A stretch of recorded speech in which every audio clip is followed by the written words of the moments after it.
Hello, welcome to Monday Morning Matters live broadcast show brought to you by Magnicraft Consulting team, anchored by Niyi Dunmade, a certified church consultant with the Society for Church Consulting in the U.S. Here, each Monday of every week, we address important, relevant, and actionable topics of interest that will help you and your church grow healthier. And now, meet your host, Niyi Dunmade.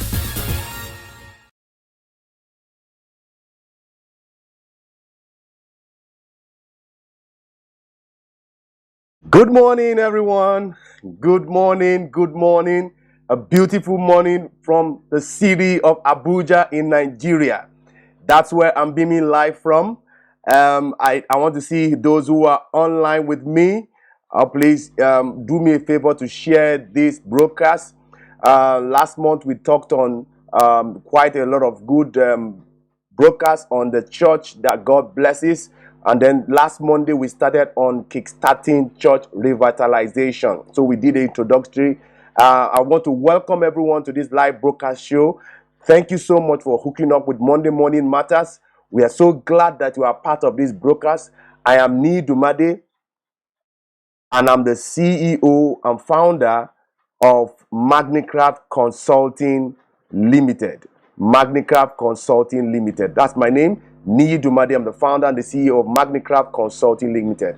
I want to thank everyone who has been commenting and reaching out to our posts, our live broadcasts, making comments, especially our YouTube channel, hitting over 1,000. Facebook also in thousands. We want to just celebrate all our fans commenting. Big thank you to those who are reacting, private chatting me, asking questions, because I love to talk to pastors.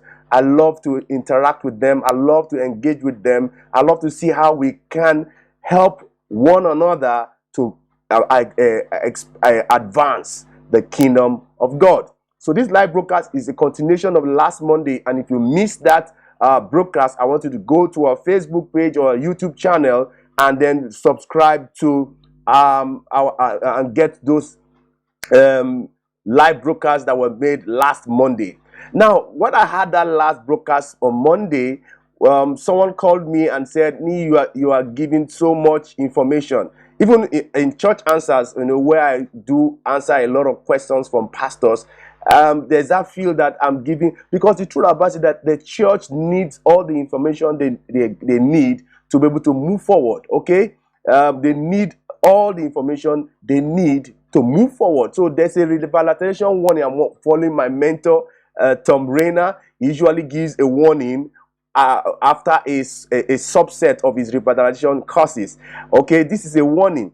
You need a church health guardian. You need a church consultant. Don't take all the things I am saying in this live broadcast and start to implement. You may cause damage than good. So engage a church consultant, engage a church health guardian to help you navigate through this path, help you get away from the politics of what is going on in church, the rancor is what is going on in church, and give you an objective perspective, an objective assessment. So speak to us. Don't just go ahead and take some of these nuggets I'm giving to you, because some of these nuggets, they are deeper than what I'm saying.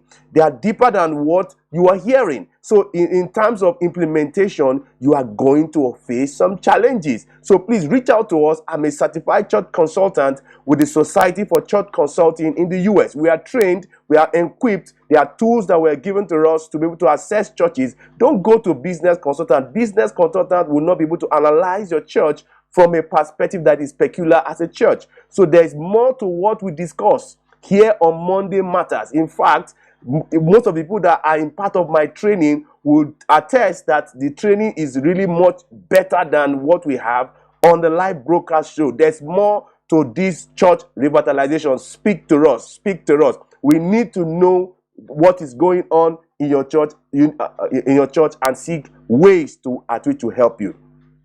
As well, last Monday we talked on the peculiarity of how to get the leaders right in kickstarting church revitalization.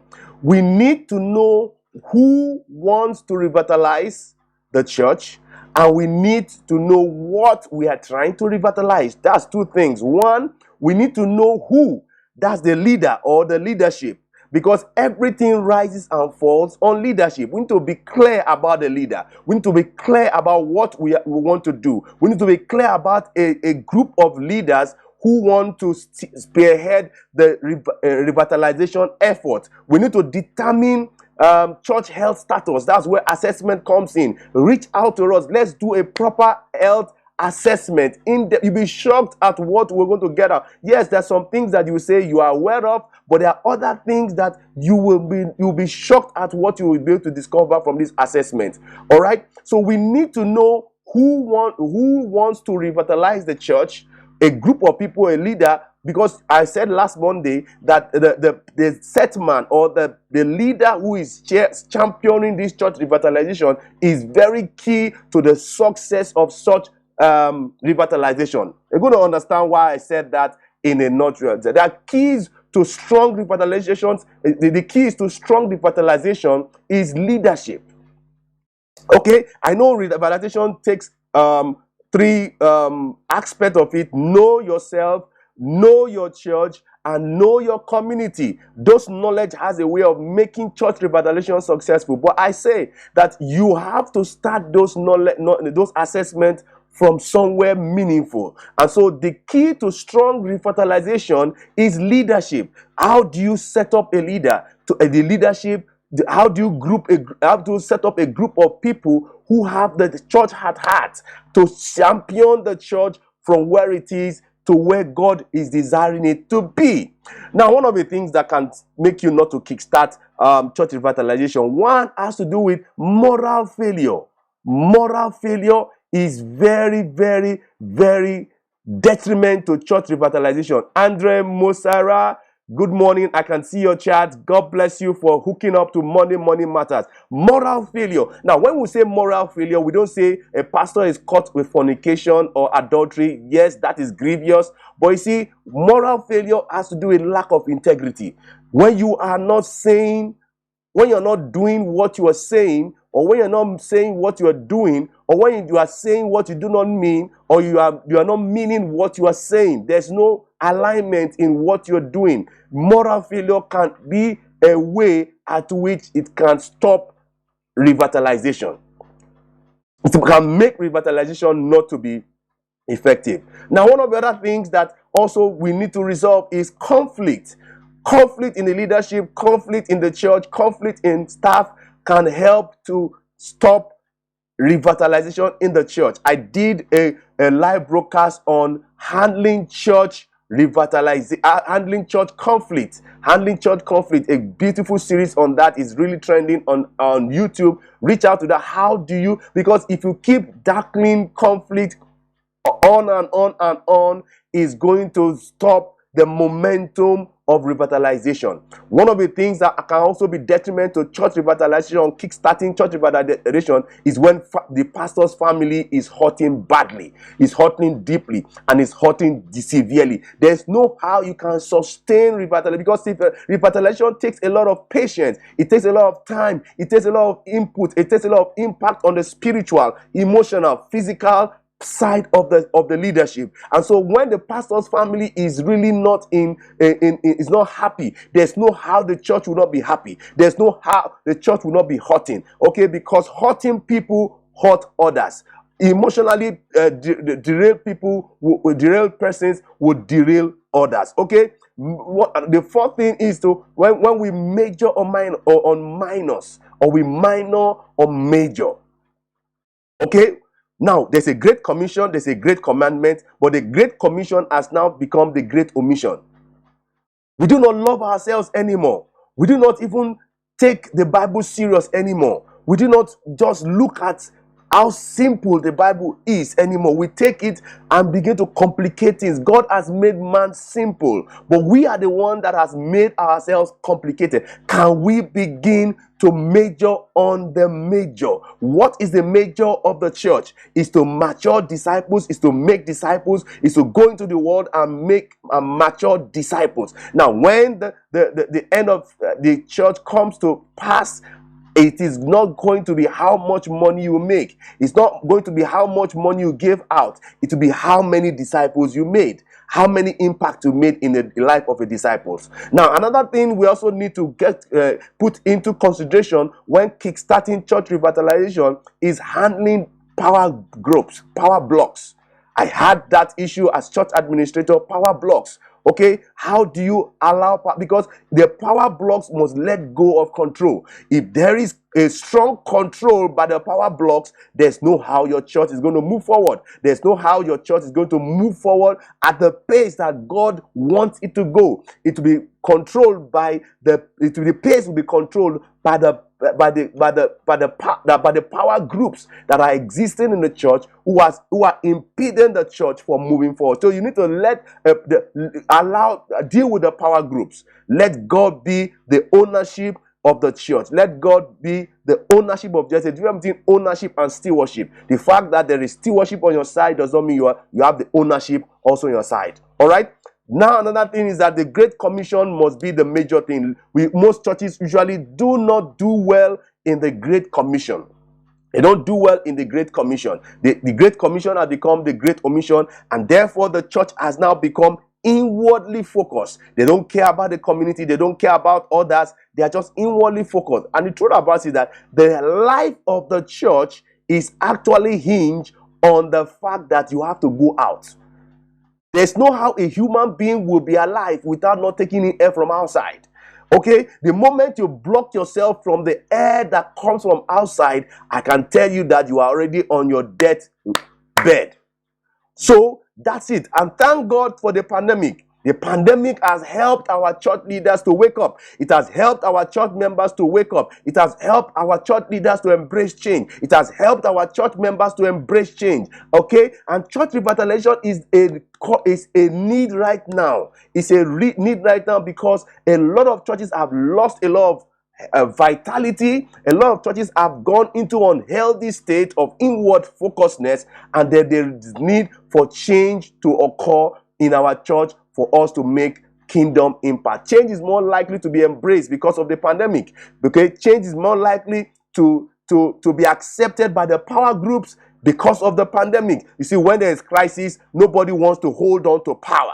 Power groups will be willing to release control, release all the tussle to make sure that God has it. In fact, God is an awesome God in his infinite wisdom. There is a reason why he brought the pandemic. There's a reason why he allowed the pandemic. There's a reason why he has. And in my trainings, I made it clear that people will not reach out to God until there's brokenness. Brokenness is one of the key characteristics of people who are going to be yearning for God. Okay, yearning for God. And so the pandemic has also helped us to redirect our budget, our focus into what matters, into the major core of what the church is existing for. Complexity also has shifted to simplicity, because the truth about it, in a moment of crisis, is what matters you're going to focus on. Okay, the complexities, and my mentor Tom Rainer made a book on simple church. Fantastic. The church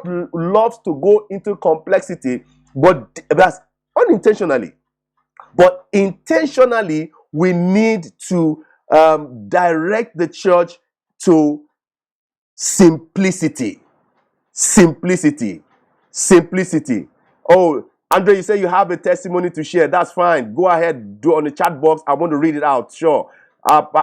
Sister Nika, thank you. You're telling me to preach it. Actually, I'm just starting. Okay. All right. Digital mission field also is awakening because of the pandemic. Okay. I can remember when we started live streaming in our church some years ago. People didn't really like it, but the pandemic now gave it some weight, gave it some emphasis, gave it some importance. The truth about it is that the church has ceased to become a physical location church trying to have an online presence. It's a reverse. The mantra has changed. Now it's going to be an online church having a physical presence. Just like Amazon. Amazon is everywhere. You can reach Amazon online. I buy books on Amazon. I buy products on Amazon. But you see, they have a location, but they are making much more impact through their online than their physical location. In fact, the way the church is we're going to be using the online to reach more people, because online you can reach more people than your four walls of your church. I'm speaking to you on this live broadcast. My analytics behind is so amazing. People are hearing from me from Afghanistan, Zambia. Yes, I know US, UK, Canada, all those big countries are listening, but there are some other areas that if somebody would tell me that I will be able to have a live streaming to reach there, I will say no, it will not happen. It will not happen. So we need to understand that the pandemic has brought about a digital shift, a digital revolution, a digital shift, a digital revolution. There's a book I want to recommend. It's by Robert Daly. I'm going to talk some aspect from his book, and then we're going to wrap up in another 10-12 minutes. Okay, I want to make this broadcast between 30 minutes. Okay, Dahl, that's To Dream Again. To Dream Again, and To Dream Again is a fantastic book. I want to recommend that every pastor should read that book. Robert Dahl, by To Dream Again, To Dream Again, To Dream Again. And so the church life cycle is so clear. To kickstart church revitalization, to do church, the left-hand side is where the health side is. We have the birth phase at the launch side, momentum growth, strategic growth, and then sustained health at the peak. Then the other side of the bell curve graph is the unhealthy side. But you see, the other side of the graph, that's where you need church revitalization the most. Now, the kind of revitalization you need depends on whatever phase you are in the church. So every church revitalization is unique to the church, because the people that are there in the church are also unique.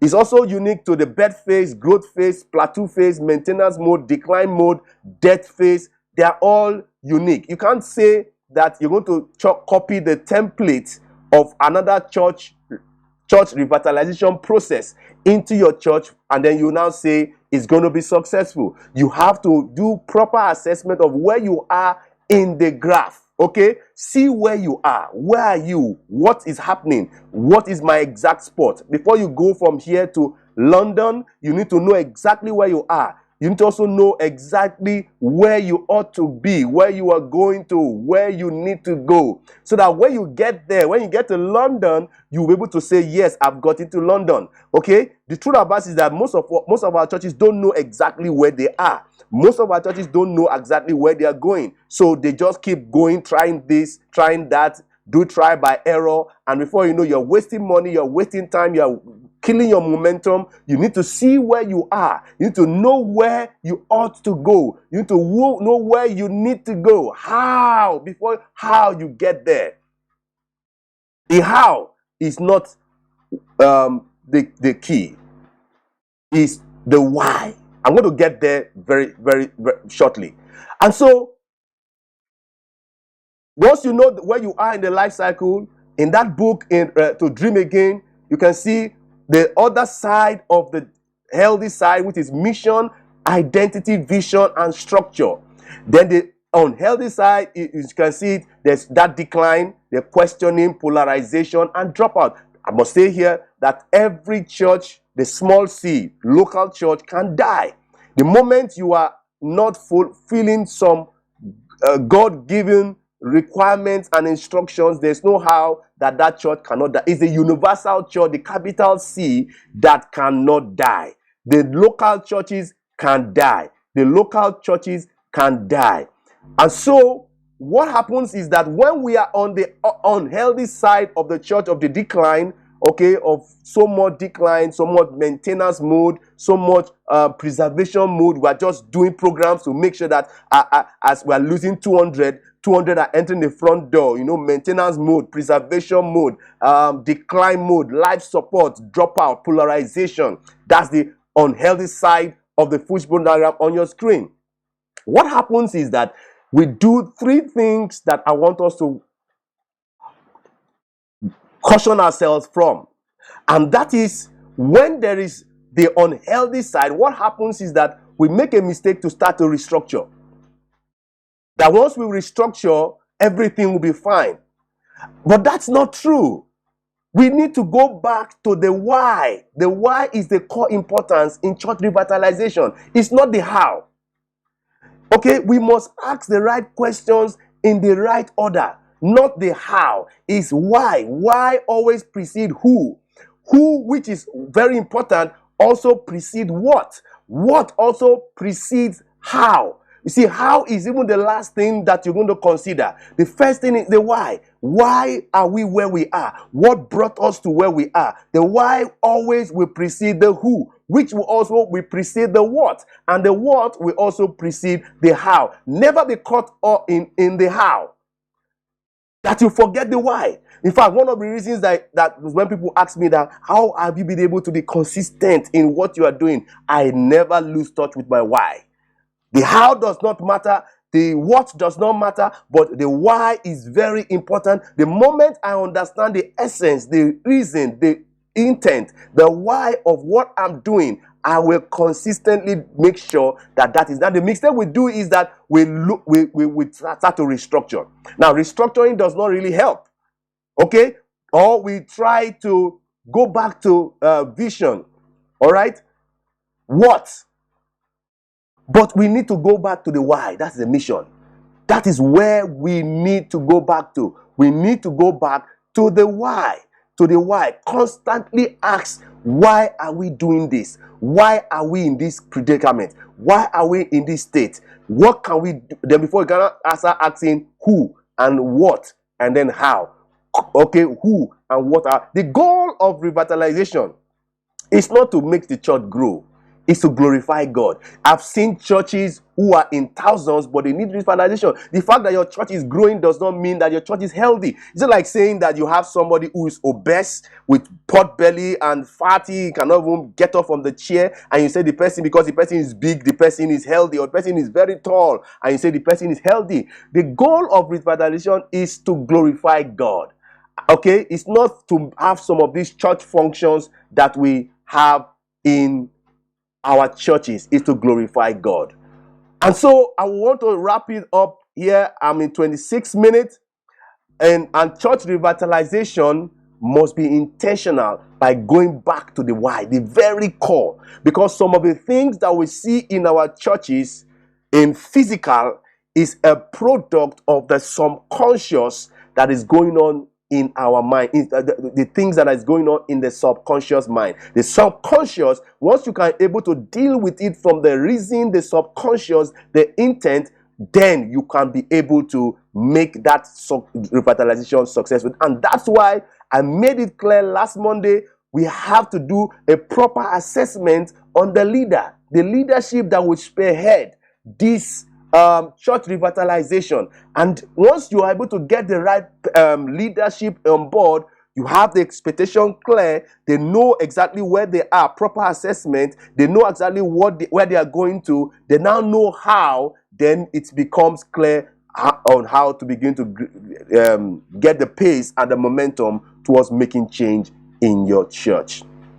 I said so much, but I want to plead that if you do not understand what I'm saying, please kindly reach out to me and we'll be able to answer your questions. Pastor Femi, thank you for hooking up. Thank you for making some of those comments. That's the core. The why. You need to go back to the why. The why. Why does the church exist? Why does the church function the way it is? Andre, I'm going to get back to you. I can see your chat. I'm going to get back to you as soon as this live broadcast is over. All right, so that is where I want to wrap up the curtain, because I want to make sure that next Monday we're going to continue. And next Monday I'm going to tell you the essence of patience in church revitalization. Essence of patience in church revitalization. The essence of also in being intentional about church revitalization. We also need to understand that the very core, the why, is key to kickstarting a good and successful church revitalization. Our churches have given out so much during the pandemic. You see, when you give out so much and you don't revitalize the church, what happens is that there will be problem. And that's why, based on statistics, a lot of our churches right now require a lot of revitalization. And so, reach out to us and I'll be glad to get any help across. If you have any questions, please, my numbers are on the screen. We are on Twitter, we are on Facebook, we are on YouTube, we are on Instagram. Please reach out to us and we'll be able to get across you good resources, good materials, good tools, good templates, good advice that can be able to move your church forward, I will be glad to just help you. I'm a church health guardian. I'm a certified church consultant. We know what is going on. We understand what is going on. We can help you. Trust us. I can tell you we can help you. That's my number. If you want us to come do trainings in your church, because that's what we do. Magnicraft Consulting is a church consulting firm that helps churches grow healthier through empirical assessment, trainings, and strategic blueprint. So you see, we don't just give advice. We first of all do proper diagnosis. We do, because it's just madness to do prescription without diagnosis. Okay, we do proper diagnosis. We can diagnose your culture, your health status, your online viewing. In fact, there are a lot of almost like 50, your culture analysis, your conflict analysis, conflict decisional analysis, because a lot of assessment, and those assessments will help us to understand the problem. You see, when you know the problem, there's a way God gave you wisdom, brains. Once you know the problem, you'll be able to begin to understand the solution. In fact, you know why you got into that problem. For example, you go and meet the medical doctor and he said you have high sugar level in your blood. Okay, you will know that you have been taking a lot of sugar. You've been taking a lot of soft drinks, and so nobody's going to tell you that you need to cut away from sugar. You need to cut away from all those carbohydrates, excess carbohydrates. So reach out to us. We can come do some training. Some trainings can do a lot to increase the capacity of what's going on in your church. Okay, because you cannot demand from your workers what you have not put inside them. You cannot demand from your leaders you have not put inside them. So let's come do some trainings for you, do some capacity development for you, help you with some empirical assessment, help you with some form of strategic blueprint, what you need to do this year, in 2 years, in 3 years, in 5 years. We can help do some strategic planning for you to ensure that your church is actually moving forward. All right. So thank you. I want to wrap it up here. Thank you for all those who have been on the live stream. Thank you so much. Thank you so much. Thank you. Thank you. Oh, Andre said that I'm glad to be here today. Thank you. I'm going to reach out to you personally, Andre, and we'll see how we can connect more closer. Thank you for all those who have been hooking up. Share this to a church pastor. Share this to a church leader. Share this to a church worker. Because the truth about it is that it might shock you that you might miss heaven if you do not get concerned about the church you attend. There's a way, if your church is not actually in line with God, there's a way you can actually get yourself off from God's blessings, off from what God's goodness can be upon your life. So thank you. Want to wrap it up here. Till I see you again next week, Monday. I'm Niyi Dunmade. I'm the founder and the CEO of Magnicraft Consulting. I'm also a certified church consultant with the Society for Church Consulting. Till I see you next Monday. Thank you. God bless you, and bye-bye.